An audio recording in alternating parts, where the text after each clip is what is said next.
Let's go. Welcome, everybody. Here we are live on a Svengoolie Saturday night.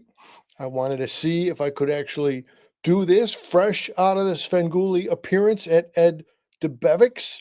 As you can see from the center photo credit to Nanette. I'm wearing the same shirt here live as I am in that photo. That's maybe an hour, give or take, about an hour old that Nanette took as we were sitting there at the table. You'll see also Warner sitting right next to me. Uh, Warner doing his impression of Mr. Warmth, Don Rickles right there with the stern visage on Warner, and there's Nanette's husband. So I'm coming to say here's coverage of a Svengoolie appearance. So we know Svengoolie's on his 45th anniversary, and the Ed Debevics restaurant, similar to Svengoolie, wasn't open continuous all the way through, but has reopened in recent times, marking overall its 40th anniversary of being a Chicago institution as far as restaurants and tourist traps and good, tasty 50s style diners go. So let's check out a couple more pictures. This is going to be a quick in and out because, again, we as much as possible, which is a good 99% of the time. We're not trying to air in competition with the Saturday night big broadcast. But so let's get in here. Just getting back from the appearance. So let's see. Okay, again, Nanette has the Ed Debevics hat. There's me. There's Warner. There's a random other person who happened to be within photo shot of Nanette's picture. And here we go. I'm going to have to change this one over to the thumbnail. As you can see, just minutes ago, Nanette, she must have been home already. I didn't know if she was who was going to get home first. We're living in different directions. Anyway, what a classic picture of Jim and Sven right there at the Ed Debevics booth. So as I was up at the booth, this is for me exciting because I mentioned to Jim and to Rich Coes about the soon to reopen Horror House shop.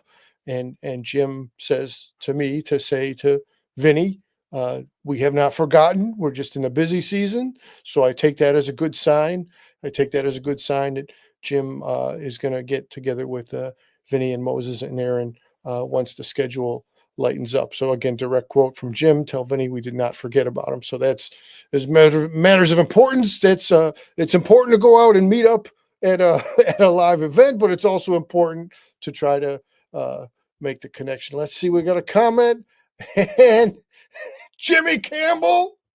Jim, I was about to text you, but you found us anyway, so that's awesome. Jim, welcome around.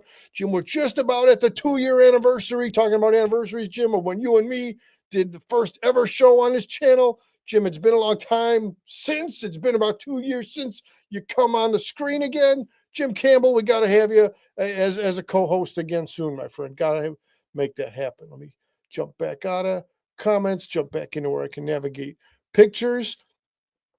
Next as of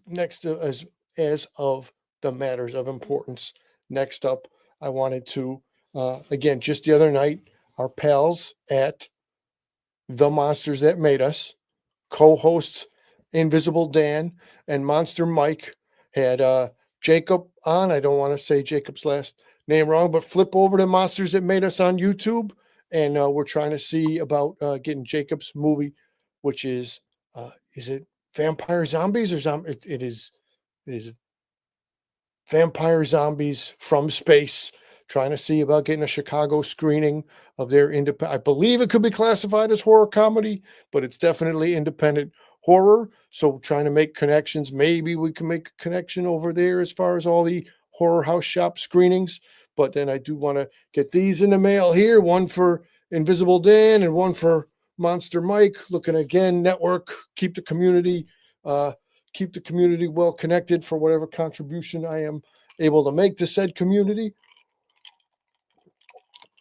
That was a little bit longer of a sip of water there, and I don't have a co-host to cover me, but as you could tell, I'm a little bit brimming with excitement. So again, good memories of the old Ed Debevics at the old location. There was that one time where I got stuck for an because I was young.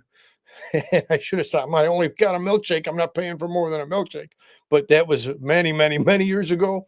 The the public service announcement: don't get stuck for more than your share of the tip, whether you're in your teen years or whether you're beyond your teen years.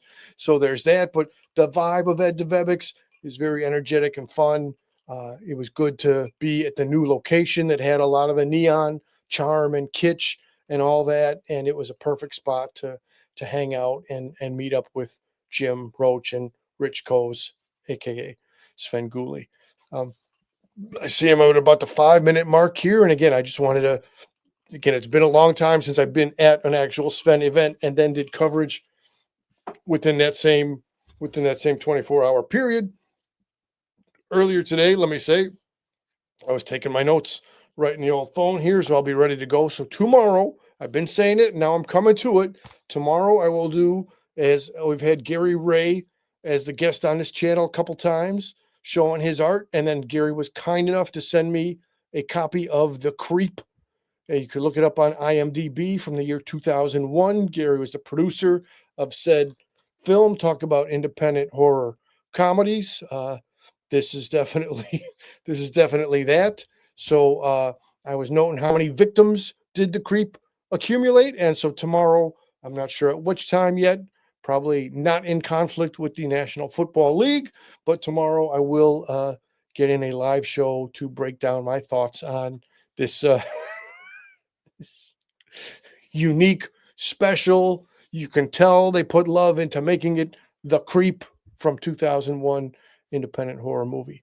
All right. Hey, again, this is just a quick in and out. I'm going to go get upstairs and get ready to check out Vinny Price on the big broadcast tonight with the Fibes or Fee-Base. I know that's part of the banter and the routine, but Vinny Price in the second of the Dr. Fee-Base motion pictures.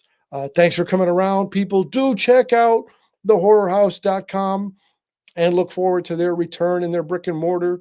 Do check out the monsters that made us on their podcast, because Invisible Dan and Monster Mike are good guys and they put a good show together.